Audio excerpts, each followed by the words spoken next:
Jésus est un homme de paix. Soyons à son exemple des hommes de paix. Nos paroles doivent être des paroles de paix. Ne cherchons pas le conflit, les disputes. Que notre langage soit un langage de justice, de droiture, loyal, plein de bons sentiments. La calomnie, la critique ne doit pas être notre héritage. Si nous avons un problème d'ordre conflictuel avec notre proche, ayons l'humilité de lui dire ce qu'on lui reproche. Cela aura le mérite de désamorcer la polémique. Notre pureté de cœur et notre désir profond d'améliorer la situation ne laissera pas enraciner les germes de colère, d'aigreur en nous pour notre prochain. Entamer le dialogue avec notre frère et sœur de manière à l'amiable va éviter toute dispute, conflit. Nous sommes les enfants de Dieu. Nous devons persévérer dans la foi, l'amour. Pour maintenir ces sentiments positifs, nous nous devons de ne pas les polluer, les détériorer. Nous devons corriger, rectifier notre langage, que ce soit par la moquerie, la vulgarité, la calomnie, la critique. Quotidiennement, notre langue prononce des psaumes, déclare son amour à Dieu, proclame la parole. Souiller notre langue nous fait perdre l'intensité, la puissance que la parole pourrait nous donner. Notre parole, en salissant son langage, perd son pouvoir de persuasion pour exhorter, encourager. Sur nos lèvres doivent s'inscrire des paroles de louange, de remerciement, de gratitude pour le Seigneur. Y inscrire en même temps des choses infâmes, insalubres, indignes d'un fidèle adorateur de Jésus ne peut se faire, ne doit se faire. Il ne doit pas avoir sur notre langue un double langage, comme la langue du serpent divisée en deux qui crache son venin à tout va et en même temps se nourrit de la nourriture que Dieu lui procure.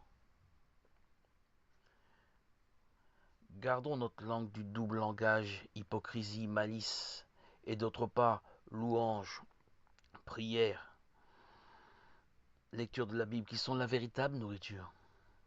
Non, papa, que ce ne soient pas nos comportements, nos attitudes. Dans l'amour du Christ en tant que disciple de Jésus, que la paix que me donne le Christ soit la paix qu'il me donne entre mes frères et sœurs. Le conflit n'a pas droit de citer dans la loi d'amour, dans mon unité avec le Saint-Esprit. Je ne rejette pas mon ami, mon frère, ma sœur, avec qui je ne m'entends pas, mais je rejette le péché qui est d'entretenir envers elle ou lui de la rancœur, du trouble, du désordre, de l'aigreur, de la rancune. Le malin n'a pas le droit de se prononcer, de s'ancrer, s'enraciner dans mon cœur. Ce n'est pas la réalité à laquelle je désire vivre et marcher. Non, notre seul chemin, notre seul devoir est de te suivre, Seigneur, sur le chemin de l'amour, de la paix. Crucifie, Seigneur, notre chair pour supporter, aimer, comprendre toute situation conflictuelle. Que nos réactions ne soient pas enflammées de colère contre celui ou celle qui veut notre perte.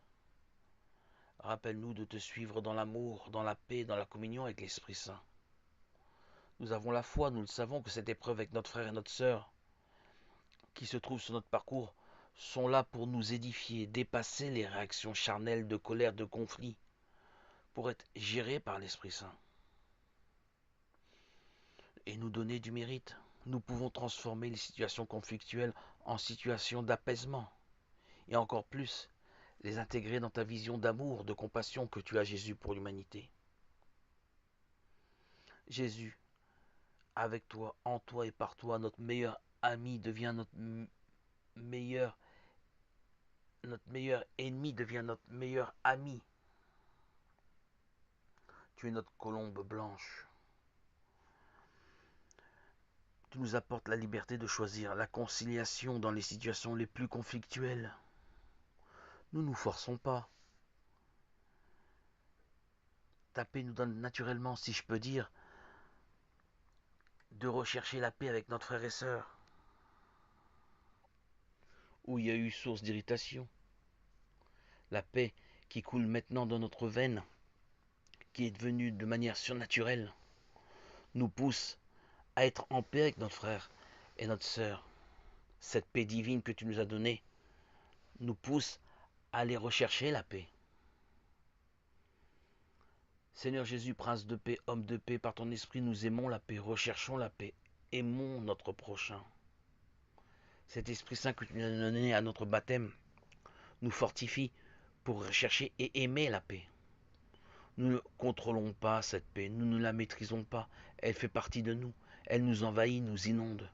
Tu tiens parole, Seigneur, avant de nous quitter dans ce bas monde physique, tu nous as annoncé que tu nous donnais ta paix, nous laissais ta paix. Cette paix divine qui nous a délivrés, libérés, cette paix sainte qui nous a enrichis de notre intérieur pour devenir être aimant, bienveillant, aimable avec nos proches, notre entourage. Seigneur Jésus, tu as fait ton œuvre en nous. Ta paix nous a guéris jusqu'à notre cave intérieure, notre grenier, nos combles. Tu as débroussaillé notre jardin intérieur, aéré nos pièces.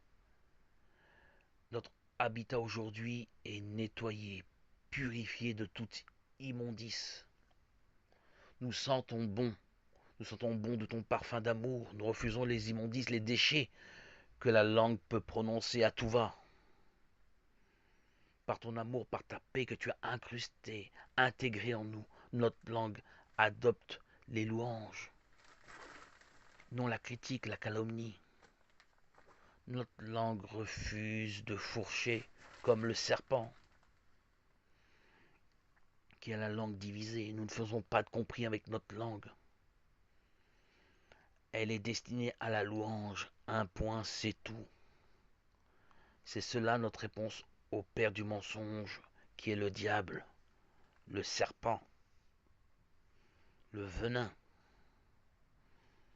qui a tenté Chava. Nos résolutions sont claires, pures, sincères. Te ressembler, toi, Seigneur, Dieu de paix, d'amour, est notre seul but, notre seule voie, notre seule résolution. Alléluia. Gloire à Dieu au plus haut des cieux et paix sur la terre aux hommes qu'il aime. À toi, Seigneur, tout honneur et toute gloire pour les siècles des siècles. Nous te bénissons, nous te louons, nous te glorifions, nous te chantons. Notre cœur, notre langue te sont complètement, entièrement dédiés, Seigneur Jésus. Alléluia, alléluia, alléluia.